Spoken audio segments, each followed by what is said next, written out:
Tu não acha um desses caras mexicanos a cara do Guinha Azul? Uhum, igual. Igual, né? Guinha Eu Azul. achei que o cara ia dar um carrinho no Clint Eastwood, assim. Pô, cara, eu pensei esse filme inteiro, assim.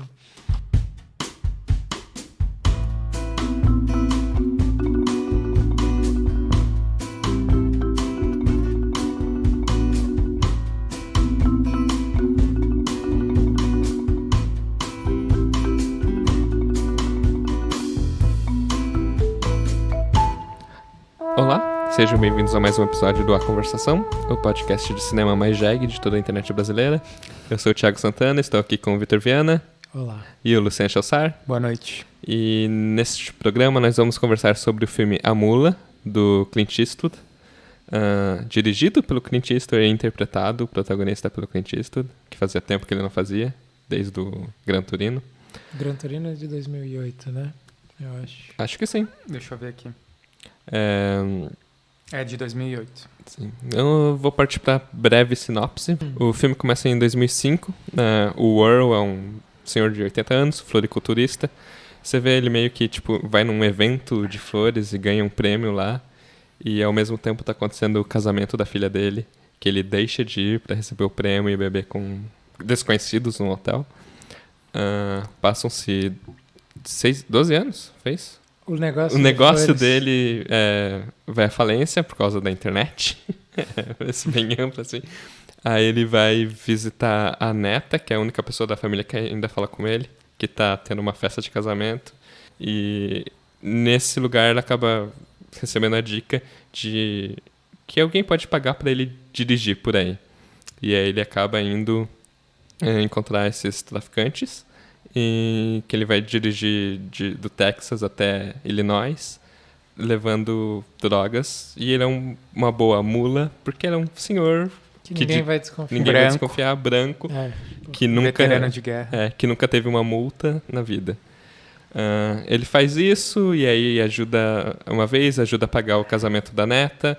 Aí ele faz isso outra vez e compra um carro novo. Ele faz isso uma terceira vez e compra a casa dele que ele tava pra perder, É. ali a propriedade onde Sim. ele planta lírios e tal. e vai fazendo isso várias vezes e acaba virando um negócio dele mesmo. Paralelamente está acontecendo essa investigação do DEA, tentando pegar o cartel de drogas que está agindo em Chicago. Conseguem um informante e aos poucos eles vão tendo conhecimento dessa mula conhecida como Tata, que é o Earl, que está transportando uma centena de Uma quantidade quilos por viagem cocaína. assim, de cocaína. Ele acaba culminando Com a morte do chefão. com a morte do chefão, muda todo o esquema de poder, e aí eles começam a pegar mais pesado no Earl, não desviar da rota dele, que ele fazia comumente, se atrasar, ser mais certinho. saída. E aí tem essa volta maior, final, assim, É. né? E no meio disso ele recebe a notícia de que a ex-mulher dele tá pra morrer de câncer, tá terminal, pode morrer a qualquer momento. E o negócio da vida dele foi deixar a família de lado pra focar no trabalho. E dessa vez ele acaba largando o trabalho, correndo o Sumindo risco do de morrer. cartel, assim. Ele some por algumas semanas, parece.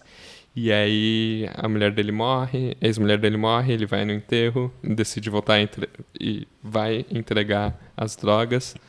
O pessoal do cartel encontra ele, dá umas boas porradas nele e aí ele deixa ele seguir o caminho.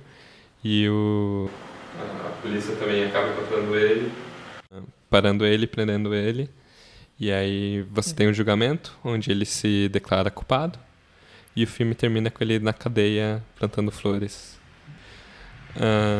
Acho que a gente fez todo ano um filme do Clint, que desde que a gente começou o podcast, a gente não podia deixar esse de lado. Acho que é um dos cineastas que a gente mais, entre nós, gosta. Sim, vendo... Eu não sei o quanto que é a atuação e o quanto que é ele, mas ele tá bem velhinho e bem fraquinho no Sim. filme, Sim. assim, Ele né? tá com 88 anos. É uma coisa que chama a atenção, né? Eu acho, desde que ele entra em cena, é tipo, nossa, ele tá muito velhinho. E aí A gente estava conversando um pouco antes sobre outro filme que tem certas semelhanças com esse, que é o Gran Torino, né? No qual ele já está bem velhinho, o filme também trata de envelhecer, mas ali é o contrário. E aí é o que eu acho que também entra a atuação, para ele parecer velhinho de um jeito bem interessante como ator, né? Que tipo, no outro filme ele está bem mais forte, assim, ele, claro, tá alguns anos mais novo, né? Acho que 10 anos mais novo, 10 anos. praticamente. Mas também com a postura, assim, que não é só a postura ranzinza, mas é uma postura forte de alguém que ainda tem a guerra no corpo, digamos, né? Enquanto nesse filme ele é bem mais tranquilo, bem-humorado, sei lá. E realmente anda mais curvado, parece mais magro, não sei. Sim. E eu acho que a base do filme é justamente esse contraste de estar numa situação muito extrema e muito perigosa, que é o do tráfico de drogas, com alguém que tem um corpo muito debilitado, né? Com alguém que é muito frágil, assim, né? Sim. Como é que as duas coisas convivem? Eu acho que isso é o que dá o começo do filme, assim, né? E justamente como isso é importante para ele conseguir fazer o que ele faz. Né? Se fosse uma pessoa... E só para também deixar registrado é que esse filme é baseado numa reportagem da revista do New York Times, de uma matéria de 2014 sobre um sujeito que se chama Leo Sharp, que é o personagem do filme A Mula, né? Que ele foi mula do tráfico de drogas, e o Clint baseou, enfim, o filme nessa reportagem. Né? Sim. Esse Leo Sharp, ele é preso com 87 anos, né? No filme eu acho que ele já é preso até mais velho, assim, ele já tá com 90, um negócio assim, que eu acho que é para dar um impacto até maior, mas são situações bem parecidas, assim, muita coisa, claro, que o próprio repórter fantasia e que o Clint aproveitou para o filme, porque na verdade também o próprio repórter não consegue descobrir muita coisa sobre o Leo Sharp, assim, por que ele resolveu fazer, né, se arriscar nessa tarefa, assim. Isso é uma coisa bem misteriosa para o repórter, assim. E o Clint acaba colocando essa trama familiar, né, como o que acaba, sei lá, sendo a motivação principal, né? A coisa começa de um jeito, às vezes me parece quase uma fábula, assim, de começar de um jeito mais simples, objetivo, e da coisa ficando cada vez maior e mais perigosa e mais gananciosa, até que vira um problema, né? Começa com uma coisa quase nobre para virando uma coisa mais gananciosa, né? E, enfim, começa com isso, de pagar o casamento da filha para tentar se redimir da ausência durante toda a vida, né? Enfim, mas essa ausência né? da vida dele, acho que é uma coisa que a gente pode discutir um pouco, assim, porque o filme coloca na boca dele essa coisa de eu prefiro o trabalho, a família, mas o trabalho não é também 100% esforço, né? O jeito que o trabalho é mostrado no filme é uma vida social que ele tem ali, é uma outra vida que ele tem ali, assim, né? Inclusive a ex-mulher dele fala, mesmo o trabalho antigo dele de floriculturista, era receber prêmios e viajar e conhecer pessoas e sempre estar com estranhos. E o trabalho de mula também é isso, você vê festinhas dele no hotel, assim, com prostitutas, ele tem o prazer, não é o trabalho, tipo, ele não deu importância a quem ele deveria dar, a família, mas ele não é um workaholic, assim, no sentido estrito da palavra, né? Assim, ele é um cara mais, digamos, um aventureiro. Ele não gosta de ficar em casa. Ele gosta de fuçar as coisas e estar no meio das pessoas, assim, né? De viajar e parar no lugar onde tem o melhor sanduíche de porco de todos os Estados Unidos, ou sei lá. Ir lá e comer, aí ir nos lugares... essa coisa de viajar e ter os lugares que gosta de ir, o tempo que gosta de ir, fazer, né? Essas coisas meio... e é uma das hipóteses do jornalista que escreveu a matéria sobre ele, né? Sobre o personagem original, é que seria um jeito de resgatar o prestígio mesmo, né? Que ele tinha como floricultor e que foi... sei lá, ele era aparentemente um floricultor realmente bem conhecido, que plantava essa variedade de lírios que florescem e murcham no mesmo dia, assim, né? Tipo, em 24 horas, sei lá. E ele criava híbridos, né? Era tipo... Ele misturava, polinizava plantas diferentes para criar padrões de cor diferentes, coisas assim. Então ele era bem famoso pelas variedades que ele tinha, assim. Então, o que tem nessa história é alguém que gasta muita energia para uma coisa efêmera, né? Que eu acho que é um pouco o que acompanha o personagem, se a gente pensar, né? Assim, que ele não é uma formiga, né? Ele é uma cigarra, assim. Sim. Ele junta as coisas para poder aproveitar, gastar, sem pensar no futuro muito, assim, né? E acaba tendo que, aos 90 anos, virar uma mula por conta disso, assim. Né? E acaba indo pra prisão por conta disso também. Mas, ao mesmo tempo que tem, digamos, esse lado esbanjador, aventureiro dele, eu acho que o filme é uma espécie de narrativa de redenção, assim, né? De ele se redimir perante a família, de sentir a culpa por ter deixado a família de lado e meio que acertar contas com isso antes de ir pra prisão no final, assim. Né? Nesse sentido, eu até acho que eu até um pouco de inferir um pouco sobre quem é o Clint, mas acho que é uma preocupação bastante pessoal dele, assim, por ser uma estrela de Hollywood, por trabalhar tanto, fazer filme todo ano, escalar a filha dele como filha no filme que não fala com ele. Acho que até seria um tanto bonito se fosse o último filme dele, um filme sobre eu deixei minha família de lado tanto tempo e era errado, assim. E eu entendo isso e fiz um filme sobre isso. E não é o primeiro filme que ele usa o tema da família separada. No Million Dollar Baby, como é que é o nome em português mesmo? Menina de Ouro. Ele é o técnico de boxe lá, né? E ele manda essas cartas pra filha e nunca recebe resposta, né? Então, é um tema que, enfim, já apareceu, assim, né? Eu acho que é uma preocupação realmente dele. Eu não sei se isso reverbera na vida pessoal dele, de fato, mas... Até teve uma época teve um reality show, né? Sobre a esposa e as filhas dele. Acho que ele nunca aparecia, assim. Mas não tenho muita vontade de pesquisar a respeito disso. Caramba, mas é também interessante que o mesmo roteirista desse filme é roteirista do Gran Torino. E eu li que ele, na verdade, escreveu o roteiro em pouquíssimo tempo, da reportagem até eles começarem a produzir esse filme. E isso fez muita coisa do filme que não me agradou fazer sentido. Eu sinto que tem uma crueza de... Tem um pragmatismo, digamos. Exatamente. Assim, né? Especialmente ali no começo, assim, eu vou mostrar. Ó, essas são as justificativas para essa narrativa acontecer. É tipo, tudo muito rápido, né? Bem... uma cena do porquê ele vai fazer a primeira viagem, o resultado dela. Uma cena do porquê ele vai fazer a segunda viagem, a viagem... Coisa. Isso, as 3 primeiras viagens é o mesmo esquema, assim. Sim, eu sinto, por exemplo, na cena em que ele tenta ir no casamento ou noivado da neta dele, e aí tem uma briguinha, aí, enfim, a briga até é interessante dramaticamente, eu acho que o conteúdo dramático é bom, os diálogos, mas aí tem um cara lá que olha...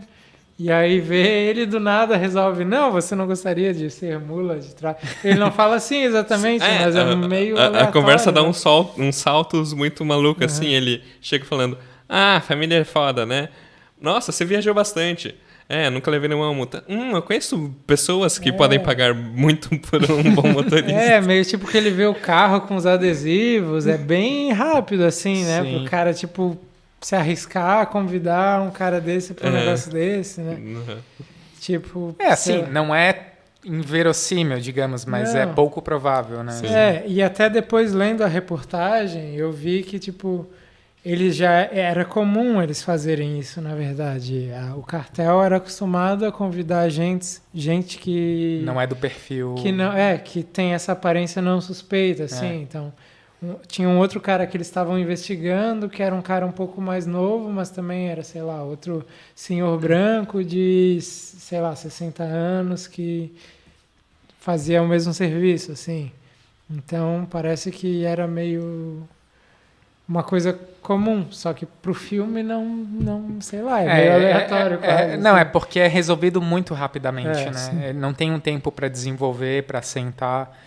Parece que ele quer realmente queimar essas etapas para chegar no que importa ao filme, assim. E é engraçado, porque de um lado eu acho apressado e meio estranho, mas por outro é bom também ele, tipo, não, é só vou resolver isso aqui e, tipo, foda-se também, sei lá, vou... Isso não importa tanto, o que importa é o resto, né? Isso ressalta um lado do Clint que eu nunca percebi muito, mas que vem crescendo em mim, que é uma espécie de Clint como um cineasta minimalista, na verdade. De alguém que dirige com poucos elementos, que assim, ele não... Os roteiros dele nunca tem voltas muito grandes, assim, são muito objetivos, né? Sim. E o jeito que ele encena é a mesma coisa. Esse filme até tem bastante movimento de câmera com comparação aos filmes anteriores dele. Mas, por exemplo, o desenho de som do Clint é completamente empobrecido, assim, o som ambiente dos filmes dele são praticamente nulos, assim, Sim, é o básico. É o básico do básico, e a música serve para A música é muito direta. Sublinhar, assim, sublinhar a emoção que está rolando, assim, né? Ele não tem uma edição de som que compõe dramaticamente a cena, assim, né? Ele é mais o basicão, assim, né? E para mim fica essa ambiguidade entre pobreza e minimalismo. Às vezes parece um gesto minimalista, mas às vezes parece pobreza. Assim. Sim. Eu concordo. A primeira metade do filme eu não tava descendo muito pra mim, mas acho que ele me ganha no carisma do personagem. Cantando músicas no carro. Sim. Então, o filme é muito bem lembrado, né? E assim... É engraçado, sei lá, porque ele usa o humor também em umas situações bem tensas, né? Por exemplo, ele combina bem a tensão e o humor, né? Por exemplo, a cena em que eles estão numa cidade bem de interior e aí... A polícia bate. Eles vão primeiro na lanchonete, onde tem o sanduíche de porco lá e tal. E aí os brancos ficam olhando. Primeiro tem isso, então todo mundo olhando os dois mexicanos que estão com ele, assim, né? E aí ele faz uma piada meio racista e tal, mas é isso, ele faz uma piada de um jeito tão inocente que, tipo, sei lá, é isso, tem Não mais sei simpatia do que... Não é inocente, ele sabe exatamente o que ele tá fazendo, mas ele é um... Mas é o jeito dele. É coisa do cara ser meio gagá também, Sim. sei lá, e daí depois... A polícia é parada e tem toda uma tensão fodida ali de tipo se os caras vão puxar a arma e se vai dar merda, se ele vai Aí ele intervém e chama a atenção do policial e ele fala, vou mostrar algo na caminhonete pro senhor. E aí onde tem as drogas. E aí os mexicanos, esse velho vai morrer. Ele vai dedar a gente aqui, daí ele vai lá e tira pipoca doce. Assim, é muito uma mistura de humor com tensão. Com tensão. E ao mesmo tempo tem uma coisa bem forte de mostrar o racismo. Sim. De tipo o policial parando os caras só porque eles são mexicanos. E isso não é só nesse momento. Eu acho que o filme tem, digamos, essa grande trama que é a trama do tráfico de drogas. Mas ele está fazendo toda hora um comentário a respeito dos Estados Unidos, do conflito de raças, e conflito e ao mesmo tempo convívio, que eu acho que é a coisa bem interessante do filme, do Clint, digamos, está encarnando um personagem meio racista, que usa umas palavras antigas, que separa bem as raças, mas que de algum jeito ele cria empatia ao mesmo tempo com essas pessoas que ele está estereotipando, assim, digamos assim, né? Eu não sabia muito desse filme, mas eu já comecei a ver ele um pouco pelo prisma do Gran Turino. Porque foi o último filme que eu lembrava de ver o Clint atuando. Que é um que trata da questão racial. Sim, só que o Gran Turino é toda uma grande história para levar ao entendimento entre ele e os personagens coreanos. E esse filme ele começa com... personagem do Clint falando espanhol com os mexicanos, assim, e cabrão, e sendo parceiro, assim, no trabalho. Talvez tenha um pouco dele ser velho e ser um pouco racista também nas horas, um pouco fora de si para falar besteira com as lésbicas de moto, umas paradas assim. Tem isso também, essa cena também é engraçada. Mas... Dykes on Bikes, né? Mas parece que ele tá ainda falando desse assunto da barreira entre o passado e o presente, entre o mundo mudar, só que de uma forma positiva desde sempre, assim, desde o começo, eu acho. Tem a cena... Eu lembrei de outras duas cenas que tem essa mistura de humor com tensão e tal. Quando ele para também para ajudar a família de negros que estão no carro, com o pneu furado. E aí ele faz ele tipo faz um comentário bem racista. Ele chama assim. eles de Negroes. E aí eles, tipo... Mas é o que eu acho que dá um clima leve, que a família meio que entende, tipo, pô, esse cara é tão velho que ele não tem nem noção que ele tá ofendendo a gente. Sim. E daí eles vão lá e, tipo... meio que corrigem e tal. Assim. Sim, porque ele chamou ele de Negroes, mas ao mesmo tempo tá ajudando a trocar o pneu falando, deles. É bom ajudar, né? Mas tipo, assim, eu acho que às vezes funciona e às vezes não. Porque, por exemplo, tem uma outra cena que eles param um cara meio mexicano, que a ambulância, polícia para o mexicano. E tem todo um discurso que ele faz, assim, meu Deus, esse é o momento mais perigoso na vida de uma pessoa como eu. 15% o cara muito das pessoas, apavorado. Porque ele... Mas de um jeito meio, pra mim, fora de tom. Não funcionou muito pra mim. Assim. Também me parece ser a forma no filme, o momento do filme em que eles acharam pra colocar alguém de origem hispânica que não é criminoso. Porque todos os outros são. Né? Porque tirando o sidekick também o Michael Penha também. Mas em geral mostrar assim essa etnia de uma forma. Não sei. Eu acho que assim ele toma um cuidado pra espalhar a questão racial no filme. Os mexicanos aparecem ali no começo cuidando das plantas com eles. Tem o policial que é mexicano também. E aí tem os criminosos. E mesmo nos criminosos tem uma matiz. Tem os criminosos mais simpáticos e os menos simpáticos. Assim, né? Tem isso. Tem o cara que são vilões. Vilões dentro da vilania e os bons moços dentro da vilania. Uma coisa que eu acho boa nisso, tipo, eu acho que às vezes tem uma coisa meio vilão demais. Que até lembrei do Sniper Americano, que tinha... os personagens meio terroristas que eram muito estereotipados também, né? Mas daí tem esses, mas tem uma coisa que eu achei legal, que foi como ele combinou isso com uma coisa meio que da moda antiga, tipo, porque o primeiro chefão é meio que o chefão que entende ele. Todos os jovens meio que ficam putos com a falta de objetividade dele para fazer as entregas e tal, de meio que tá solto. Sim. E o chefão, que é mais velho, também entende ele, valoriza um pouco, tipo... Não, esse cara é um cara à moda antiga, ele sabe o que ele tá fazendo, tipo... Ele tem o tempo dele. Eles ficam meio que super próximos, né? Engraçado, assim. O cara que manda seguir o Earl reclama que... ele para visitar amigo, não sei o quê. E aí o chefão fala... Não, isso é bom, porque deixa ele um pouco imprevisível, assim, se a polícia estiver chegando perto. E é verdade, assim, no fim das contas, a imprevisibilidade dele salva ele de ser preso algumas vezes. Sim. Outra semelhança com o Sniper Americano é essa coisa dos rounds, né? Das voltas. No Sniper Americano ele vai 4 ou 5 vezes pra guerra. É verdade.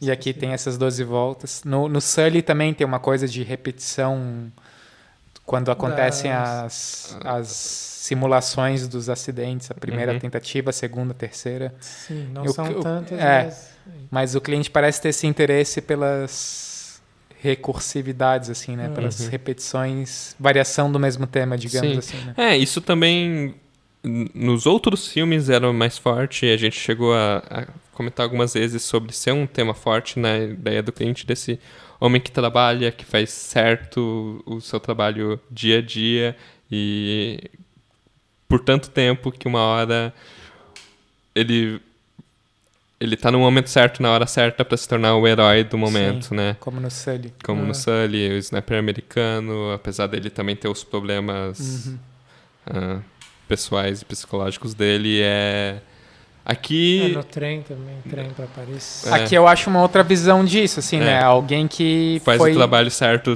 demais e omite a parte da família. Nesse sentido sim, mas também de se dar conta de que existem movimentos da economia que te arrasam, independente se tu faz um trabalho bom ou um trabalho ruim, né? Sim. Porque ele era um grande florista e aí vem a internet e destrói a carreira dele, assim, né? Eu até comecei um pouco de eu não gostar tanto do começo desse filme tipo ficar com essa impressão de que é um homem velho gritando contra a nuvem, assim, de porra, o meu passado era tão bom e aí veio essa internet maldita e destruiu tudo e tem todo um comentário sobre celulares também, além da internet. O tempo todo, sim, Mas é que é engraçado ao mesmo tempo. Eu acho que a sacada dele é conseguir dar essa leveza cômica pro personagem na crítica, assim. Eu comecei a achar que o filme ia ser muito mais sisudo com a mudança dos tempos e na verdade não é. Ele se adapta. Sim. Apesar de ser o fim dele também. Sim.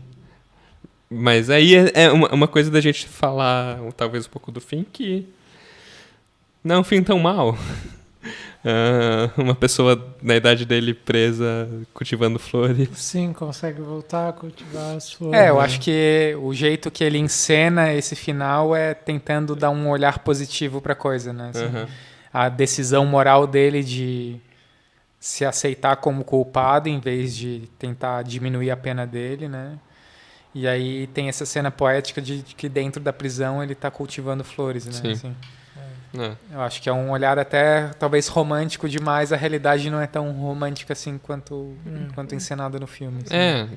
Poderiam ter mais coisas aí, sabe? A ideia dele perder tempo em julgamentos infinitos e ele já tá perto do fim da vida e termina isso logo. Isso é uma coisa que eu pensei assim, mas que o filme não chega perto de falar, né? Mas puxando um pouco pra parte final do filme, já que tu falou, uma coisa que não bateu muito bem pra mim foi justamente talvez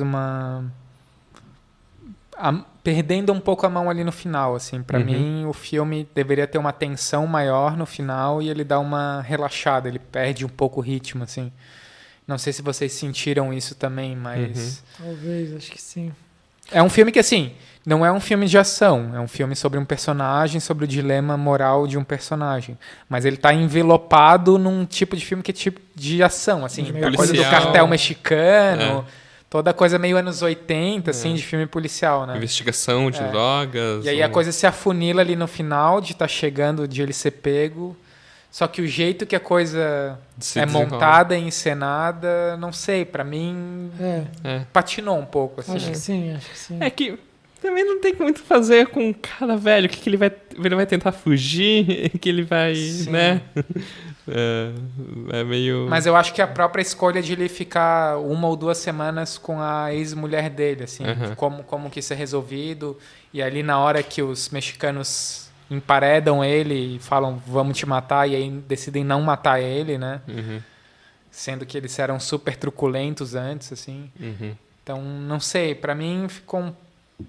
Sim, passou, mas passou na risca, assim, pra mim.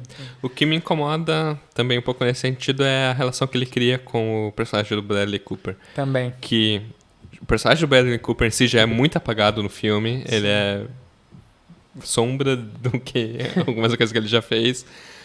Talvez por culpa do roteiro mesmo, mas é uma forçação, assim, Tem o lance do aniversário de casamento lá que eles se encontram. Eles trocam meio que essa similidade de vida. Sim. E aí no final eles se reconhecem e conversam um pouquinho. E tem todo um afago, assim, né? Eu acho bizarro, mas eu acho massa o plano que ele tá, tipo, dentro do carro, o Clint tá dentro do carro e é meio um contraluz. É uma contraluz e um contra-plongé quase, assim, também, né? Com o cara, o Bradley Cooper de fora da janela, assim. O plano é massa, assim, mas eu concordo com o que vocês estão falando sobre isso. Enfim, é isso então? Sim. Os melhores momentos do filme pra mim é o Clint interagindo com o pessoal do cartel, assim. Sim.